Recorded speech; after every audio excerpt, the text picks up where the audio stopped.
Bonjour, je vous ai promis dans la dernière vidéo que j'ai faite de vous parler des méthodes que j'utilise avec mes patients dans la vie en général pour communiquer, pour, euh, pour, pour, euh, pour être dans la bienveillance, pour ne pas m'énerver inutilement et voilà, que ma communication soit dans la compassion et dans la bienveillance. Et je vous parlais des deux méthodes que j'utilise, l'analyse transactionnelle d'une part et la communication non violente d'autre part. Je vais commencer par vous parler de la CNV, de la communication non violente, qui est pour moi un outil extraordinaire. En fait, c'est une méthode qui nous aide, comme son nom l'indique, à rentrer en relation, en communication avec les autres, donc entre soi et l'autre. Il y a 4 paliers dans cette communication non violente. Alors, ça va vous paraître compliqué. Et il est vrai que quand on commence à s'appliquer et à utiliser ces 4 paliers, qui ont bien un sens de fonctionnement, ça peut prendre du temps. Mais je crois qu'il faut s'appliquer à prendre sur soi, ne pas s'énerver si on a l'habitude de s'énerver, et de se dire, palier 1, on observe la situation.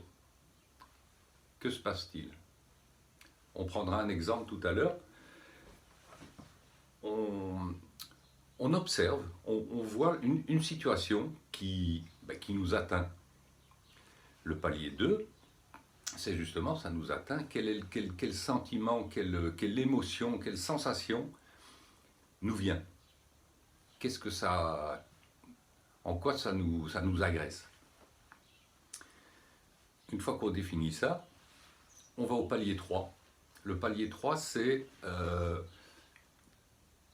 de quoi ai-je besoin par rapport à cette situation, mon observation, l'émotion, les sentiments qui ont été touchés. Quel est mon besoin?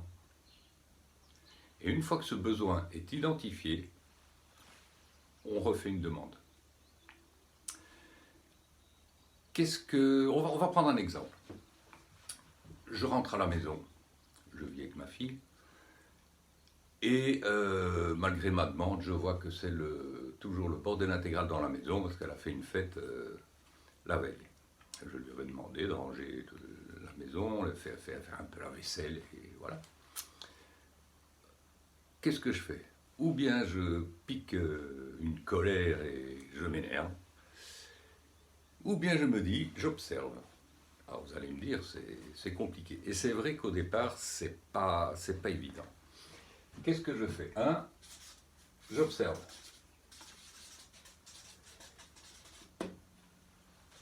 Je vois que c'est plein de désordre, il y a des bouteilles partout, il fait crasseux.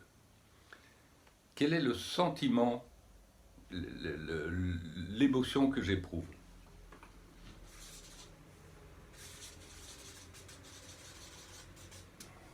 Je ne me sens pas respecté, je ne me sens pas aidé, malgré ma demande, ça n'a pas été fait.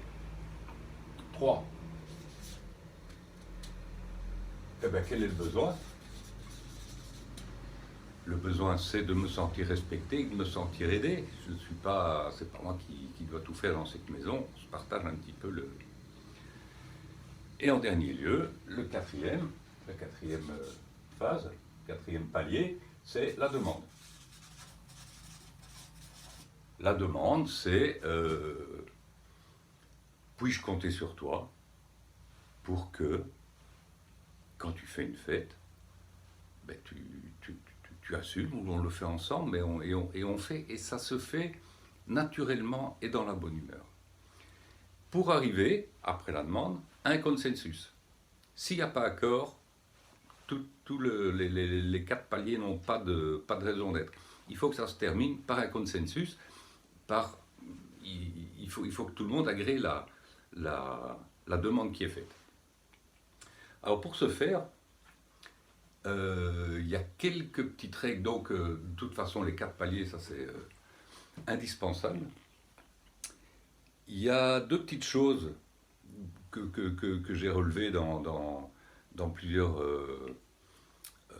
conférences ou sites qui parlent de la CNV, c'est la règle des 4 P. C'est dire on fait les plus petits pas possibles. Pas essayer de faire de changer le monde en une fois. On change la part du colibri chaque fois. Un petit peu, un petit peu, un petit peu. Donc les 4 P, plus petit pas possible, en respectant les 4 paliers. Et puis alors, chose hyper importante, utiliser le jeu. Parler justement des sentiments et de vos besoins pour communiquer. Je ne me sens pas respecté, plutôt que de dire tu ne me respectes pas. Jacques Salomé parlait du tu qui tue. Et ben voilà, je parle de moi, de mes sentiments. Et vous remarquerez qu'en utilisant cette technique, c'est même pas une technique, c'est de dire parler de soi, les gens ne vous interrompent plus. Parce qu'on ne peut pas dire je ne suis pas d'accord avec ce que tu ressens, tu le ressens. Donc, je ressens, je ne me sens pas respecté, je ne me sens pas aidé, Ce que je vous invite à faire aussi, si vous voulez un petit peu approfondir, il y a Thomas d'Ansembourg qui a écrit un super bouquin qui, si ma mémoire est bonne, c'est Cessez d'être gentil, soyez vrai. Vous verrez qu'en plus il y a plein d'exemples, il y a plein de choses très très très très très intéressantes. Et sinon, il y a des sites de formation. Alors j'ai remarqué aussi une chose, c'est qu'il n'y a pas de formation pour les enfants. Et je crois qu'il y a une très bonne raison à ça, c'est que ces 4 paliers, je vais dire que c'est tellement rébarbatif au départ, alors qu'on s'y habitue très vite. Qu'est-ce que je fais? J'observe. Je vois une situation avant de voir en quoi elle m'atteint, à quel besoin ça fait allusion, et après je refais une demande. Les enfants, je crois que si les instituts, les profs et les parents communiquent comme ça, par atavisme, par mimétisme, eh bien ils vont se mettre à communiquer comme ça et parler du je plutôt que du tu. Je crois que on peut leur dire qu'est-ce que ça, tu n'es pas d'accord, qu'est-ce que ça évoque pour toi, quelle est l'émotion qui te vient. Et par habitude aussi, il parlera plus avec le je qu'avec le tu. Voilà.